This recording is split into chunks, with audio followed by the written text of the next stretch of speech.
le confinement d'autorité, ok, et le désastre que cela va créer sur les plans logistiques de la distribution d'eau, de l'électricité, de la famine et même des revenus des familles et même au niveau de la production. Donc, je crois que le gouvernement s'est précipité à prendre des décisions d'autorité sans considérer tous les scénarios possibles de propagation du virus en République démocratique du Congo et toutes les conséquences des mesures qu'ils vont prendre. Aujourd'hui, ils ont pris des mesures de confinement de la Gombe. Résultat, il y a des filles, j'ai appris, qui sont bloquées au niveau de l'ISP Gombe, qui n'ont même plus de bandes hygiéniques. Et on ne parle même pas de ça. On parle des gens qui ne savent même pas s'approvisionner parce que les Congolais vivent au jour le jour. Donc, les conséquences de la mauvaise gestion de la riposte contre le coronavirus risquent même d'être plus désastreuses que le mort que le coronavirus peut causer en République démocratique du Congo. Avant de prendre des ordonnances ou avant de prendre des décisions, il faut avoir un plan d'accompagnement et ce qu'on appelle en anglais roadmap ou feuille de route. En fait, les ordonnances pour combattre le coronavirus doivent être accompagnées d'un plan d'action.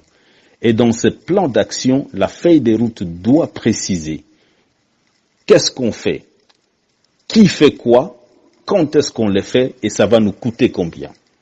Alors, nous avons vu les ordonnances sortir, mais nous n'avons pas vu un plan d'action et nous n'avons pas vu une feuille de route avec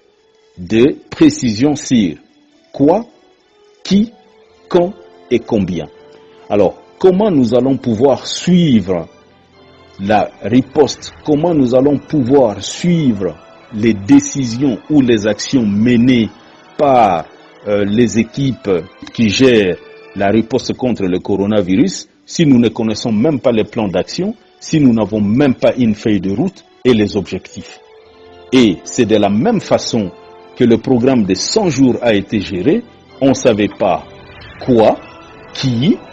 quand et combien. Alors, pour nous, nous pensons que c'est encore une autre sorte d'arnaque qui va permettre aux gens, aux détenteurs du pouvoir actuel, de pouvoir prendre l'argent des caisses de l'État, comme nous avons vu avec le programme de 100 jours. Donc, si les détenteurs du pouvoir veulent que nous puissions les prendre au sérieux,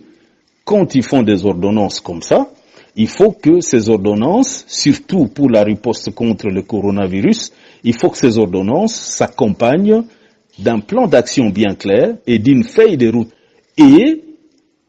pour permettre à la population et à nous tous de pouvoir suivre ce qu'on dit, suivre la traçabilité des actions et des dépenses associées aux actions. Parce qu'en fait, pour nous, nous pensons que c'est encore une autre sorte d'arnaque comme le projet le projet des 100 jours qui a permis aux gens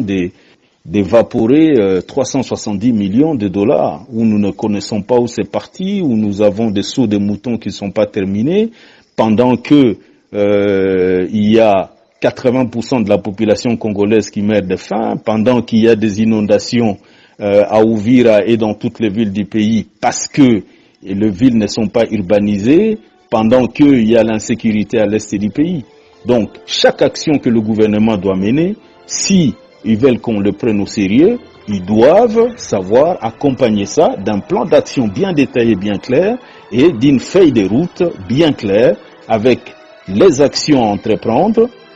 les responsables de ces actions, à quel moment ils déclenchent les actions, et ces actions vont coûter combien.